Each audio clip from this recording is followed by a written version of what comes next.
साहित्य लहर में आपका स्वागत है। आज आप सुनेंगे मालती जोशी जी की कहानी घर। आइए कहानी सुनते हैं। पिंटू ने पिल्ले को इतनी बेरहमी से जमीन पर दे पटका कि दीपू का नन्हा सा मन करुणा से पसीज उठा। इच्छा हुई कि पिंटू को कसकर एक झापड़ लगाए, पर पिल्ले को गोद में समेटते हुए उससे बस इतना ही कहते बना, ऐसे मारा जाता है कहीं, गूंगा जानवर है बेचारा, देख लेना भगवान जी तुम्हें खूब पाप देंगे।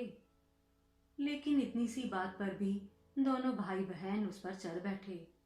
बड़ा आया भगवान जी का भगत, हमारा पिल्ला है, हम मारेंगे, 1000 बार मारेंगे, मार डालेंगे, तुम बीच में बोलने वाले कौन होते हो। दीपू का सारा आवेश ठंडा पड़ गया। पिल्ला कब उसके हाथ से छिनकर पारुल के पास चला गया, इसका भी उसे होश न था। किसी अनाम दुख से सुबकते हुए वह मम्मी के पास दौड़ गया। उनकी गोद में मुंह छुपाते हुए बोला, मम्मी हमें भी एक कुत्ता ला दीजिए ना प्लीज। मम्मी हस्बे मामूल किताब पढ़ रही थी। दीपू की गुहार उनके कानों तक पहुंची ही नहीं। खिंचकर उसने किताब खींच ली। क्या है रे, क्यों तंग कर रहा है, मम्मी चीखी। पढ़ते समय कोई परेशान करे तो उन्हें बहुत गुस्सा आता है, पर दिन भर ही तो पढ़ती रहती है। अपनी बात कोई कहे भी तो कब, कॉलेज क्या जाने लगी है, दीपू की तो मुसीबत हो गई है। अब बोलो ना, क्या बात है। हमें एक कुत्ता चाहिए, उसने कुनमुनाते हुए अपनी फरमाइश पेश की। लकी है तो, वह तो पिंटू का है। तो क्या सबके लिए अलग अलग कुत्ते आएंगे, वह अकेला ही तो घर भर की नाक में दम किए हुए है। लेकिन पारुल पिंटू हमें छूने नहीं देते, हमें तो अपना वाला चाहिए। चाहिए तो, पर रखेंगे कहाँ, अपना सिर छुपाने के लिए तो ढंग की जगह नहीं, मम्मी ने भुनभुनाकर कहा।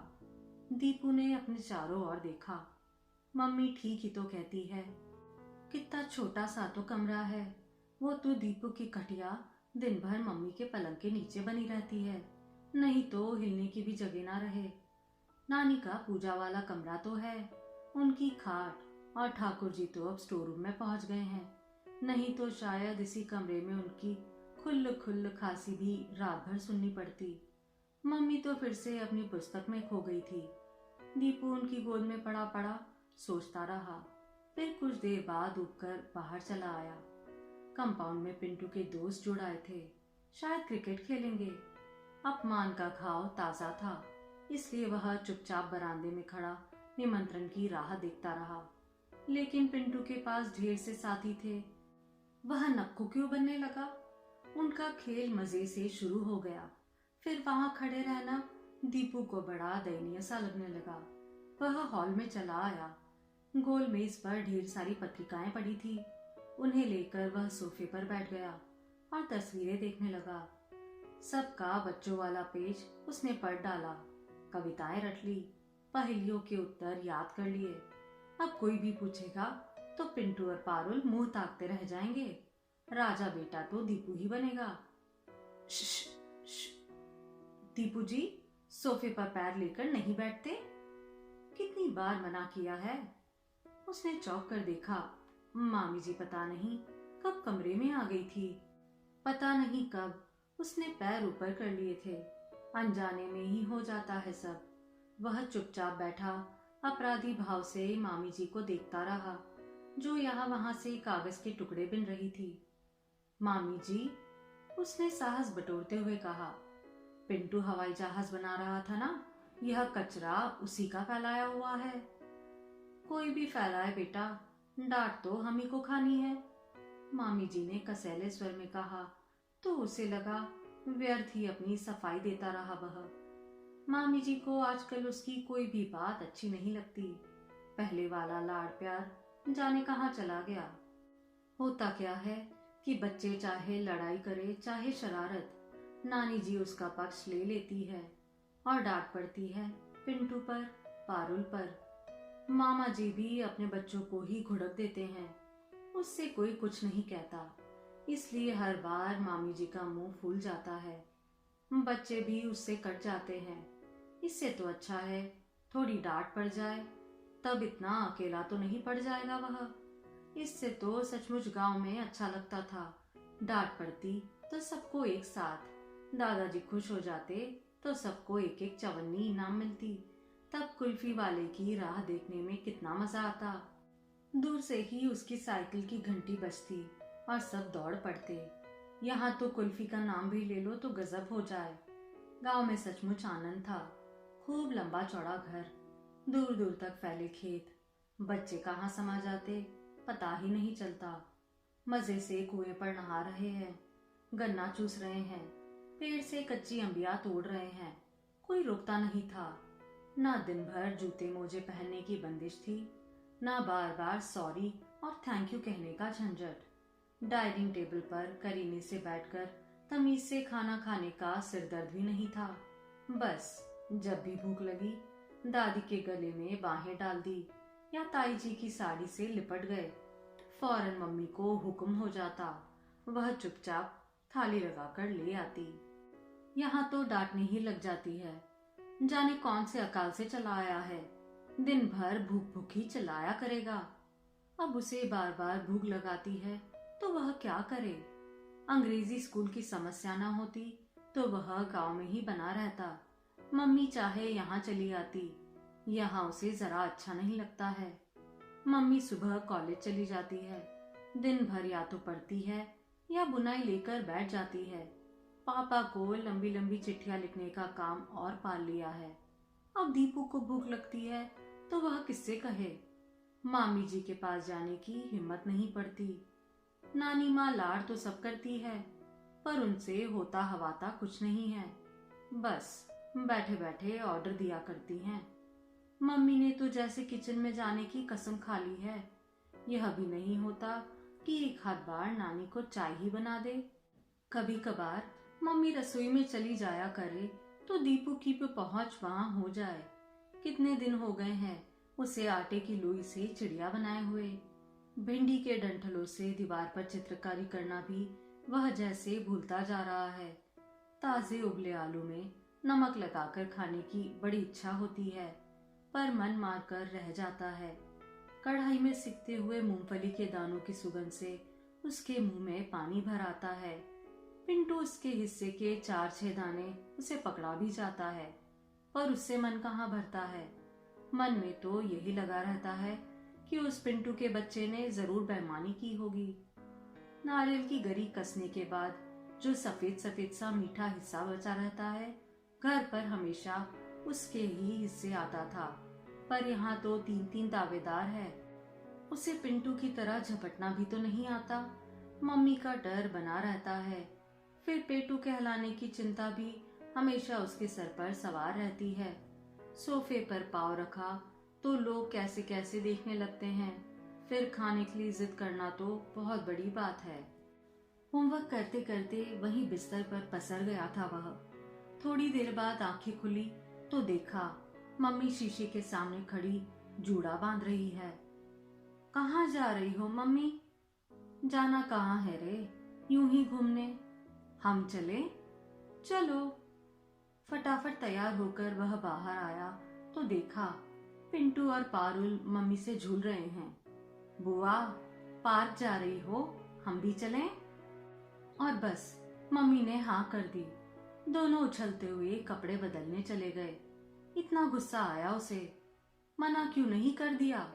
उसने मुंह फुलाकर कहा, अरे वाह, ऐसे मना करते बनता है पगले।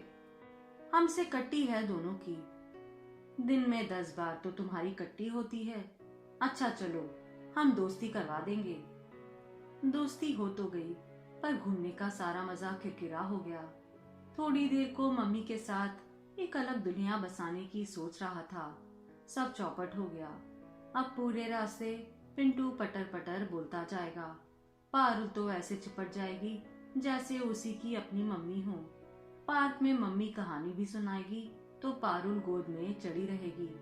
सबसे ज्यादा मुसीबत यह है कि ये लोग साथ में होते हैं तो मम्मी कुछ भी नहीं खिलाती। घर पर तो कभी जी भर कर खा नहीं पाता दीपू, पार्क में जरूर थोड़ी जिद कर लेता है। मम्मी फिर कभी कभार ले भी देती है पर ये लोग साथ में होते हैं तो झट घर चुगली कर देते हैं, ना भी करे तो अगले दिन किसी का गला खराब हो जाता है तो किसी का पेट। बस मामा जी फौरन ताड़ जाते हैं। कल बुआ जी के साथ पिकनिक बनी है ना? क्यों? वह कहते और लगे हाथों मम्मी को भी एक हल्की सी डांट पिला देते। पता नहीं कैसे लोग हैं, जरा सा कुछ हजम नहीं कर पाते। दीपू को खिलाकर देखे कोई। सच पापा में यह बात अच्छी है, खूब खाएंगे खूब खिलाएंगे, मम्मी टोकेगी तो डांट देंगे। खाने दो उसे, अपनी तरह नाजुक मिजाज मत बनाओ। अब तो पापा भी चाट पकौड़ी खाने के लिए तरस गए होंगे। वहां तो ये सब चीजें क्या मिलती होंगी। वैसे उस दिन मामा जी बतला रहे थे कि अब तो लंदन में भी ढेर सारे हिंदुस्तानी होटल खुल गए हैं, सब तरह का खाना मिलने लगा है। मतलब पापा वहां भी मजे कर रहे होंगे और दीपू यहाँ हिंदुस्तान में भी कुछ चीजों के लिए तरस गया है। पार्क में गीली घास पर बैठा वह यही सब सोचता रहा और कुड़ता रहा। पापा कब आएंगे मम्मी? रात को उसने रोज की तरह मम्मी की गोद में दुबकते हुए पूछा। क्या पता कब आएंगे, मैं तो इतनी बोर हो गई हूँ। कहीं चलो ना मम्मी।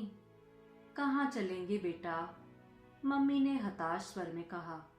सच तो था, कहाँ जाएंगे? मौसी के यहाँ अभी पिछली छुट्टियों में ही होकर आए हैं, बार बार जाना क्या अच्छा लगता है? फिर ले देकर एक गांव ही रह गया है। दीपू की तो वहां मजे रहती है, पर मम्मी बेचारी बड़ी परेशान हो जाती है। कहने को तो इतना बड़ा घर है, पर ढंग का एक कमरा भी नहीं है, ना बिजली है ना नल है, बस गर्मी में तपते रहो। पानी तो खैर महरी लाती है, पर ढंग का बाथरूम तो हो। मम्मी हर बार अपना ट्रांजिस्टर ले जाती है, पर सुनने का समय ही नहीं मिलता। किताब तो वहाँ वह छू तक नहीं पाती, बस दिन भर ताई जी के साथ रसोई में घुसी रहती है या गांव की औरतों से घिरी रहती है। खूब आगे तक सिर ढके चुपचाप रहने वाली यह मम्मी कितनी अजीब सी लगती है, कितनी बेचारी सी। ना, अपनी खुशी के लिए मम्मी को परेशान नहीं करेगा वह। अपने घर कब चलेंगे मम्मी? अपने घर पापा तो आ जाएं। पापा कब आएंगे? बस घुमा फिरा कर वही प्रश्न, पापा कब आएंगे मम्मी? आखिर पापा की वह चिट्ठी आ ही गई जिसका इतना बेसब्री से इंतजार था। कितना खुश था दीपू उस दिन। सारे घर में नाचता हुआ गा रहा था, अब तो हम अपने घर जाएंगे। मामी जी से आखिर ना रहा गया, पूछ ही लिया। दीपू जी, यह घर किसका है? तुम्हारा नहीं है ना? उसने बेतकल्लुफी से कहा। यह तो पिंटू लोगों का है, हमारा तो भोपाल में है। भोपाल को भूल जाओ बेटा, अब कलकत्ता की बातें करो, मामा जी ने पीठ थपथपाकर कहा। पर कलकत्ता की कल्पना उसे गुदगुदा ना सकी। उसके मन प्राणों में तो वही पुराना घर बसा हुआ था। पापा जी को लिवाने मामा जी के साथ दीपू और मम्मी दोनों बंबई गए थे। हवाई जहाज देखने की उसकी बरसों की तमन्ना पूरी हुई थी, और वहां तो इतने ढेर सारे हवाई जहाज थे। वहां उतने सारे लोगों में दूर ही खड़ा रहा, पापा को पहचान भी ना सका। पास आने पर भी कुछ देर तक संकोच में दूर ही खड़ा रहा। आखिर पापा ने ही उसे गोद में उठा लिया। कितना लंबा हो गया है रे, उन्होंने प्यार से उसे चूमते हुए कहा।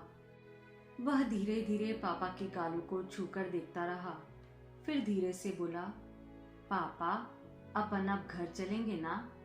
पापा उसके लिए ढेर सारे खिलौने लाए थे, फर वाला कोट, रंगीन स्वेटर, तस्वीरों वाली रंगीन किताबें, खुशी का जैसे पूरा सामान ले आए थे। पर सबसे बड़ी खुशी तो बस घर जाने की, अपने घर जाने की। पापा आए तो मेहमान नवाजी का एक लंबा दौर शुरू हो गया। कभी किसी के यहाँ खाने पर जाना है तो कभी किसी के यहाँ चाय पर। 2-4 पार्टी तो मामा जी ने ही दे डाली। दीपू बुरी तरह बोर हो गया था। इन लोगों को 2 साल से देखते देखते तंग आ चुका था। अब कोई आकर्षण बाकी नहीं था। लगता था पापा पता नहीं कितनी लंबी छुट्टी लेकर आए हैं, घर चलने का नाम ही नहीं लेते। मामा जी के यहाँ से चले तो सीधा गांव पहुंचे।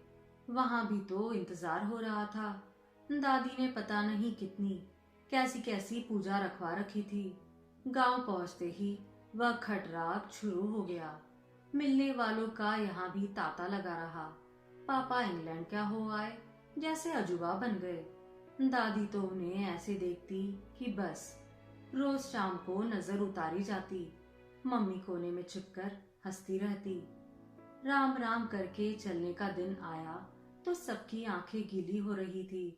पर दीपू का मन बल्लियों उछल रहा था। वह अपने घर जा रहा था। वहां मेज पर चढ़कर हाई जंप लगाएगा, बालकनी पर घुड़सवारी करके मम्मी को डराएगा, रेडियो के सुर में सुर मिलाकर गाएगा। ये सारे काम उसने कब से मुलतवी कर रखे हैं। पर मम्मी के साथ उस कबूतर खाने में प्रवेश करते ही उसका मन बैठने लगा। यह क्या है मम्मी? यह अपना घर नहीं है। यही है बेटा, यह कलकत्ता है। यहाँ ऐसे ही छोटे से घर में रहना पड़ेगा। धत तेरी की, क्या सोचा था और क्या निकला। दूसरे दिन ही ट्रक आ गया। धीरे धीरे सामान खुलने लगा तो हर्ष और विस्मित से उसकी बाछें खिल गई। वह हर चीज को सुनता रहा। मम्मी छत पर गद्दे सुखाने लगी तो उन पर लोटपोट होता रहा। 2 साल तक बंद रहने के बाद भी उसमें एक परिचित महक बच गई थी। यह महक, यह गंध दीपू के मन में सोई यादों को तरोताजा कर गई। मम्मी पर भी जैसे जादू हो गया। दिन भर बनी सवरी लेकिन गुमसुम रहने वाली मम्मी गुनगुनाती हुई काम में जुट गई। सलवटों पड़ी साड़ी और बिखरे बिखरे बाल, मम्मी एकदम घरेलू लग रही थी। पापा दनादन पैकिंग खोलते जा रहे थे। मम्मी सामान धो पोंछ कर जमाती जा रही थी। दीपू उन दोनों के बीच फुदकता छोटे मोटे काम कर रहा था। शाम तक किचन सही शक्ल में आ गया था। ड्राइंग रूम भी बैठने के लायक हो गया था। दोनों हाथ ऊपर उठाकर पापा ने एक लंबी सी जम्हाई ली और ऐलान कर दिया कि बाकी काम कल किया जाएगा, और यह भी कि रात का खाना होटल में खाएंगे।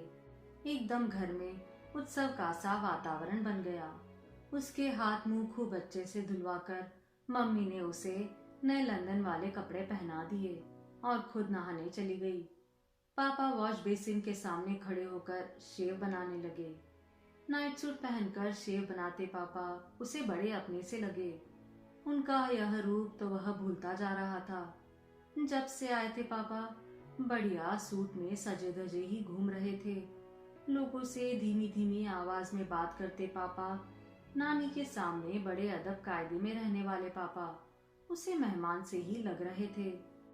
गांव जाने पर सूट तो उतर गया था, पर लोग बागों से घिरे बुंदेली बोलते हुए पापा बड़ी दूर की चीज लगते।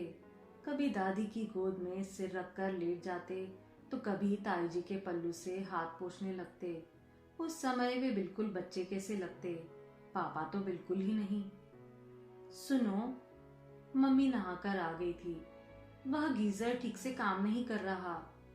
देख लूंगा अभी।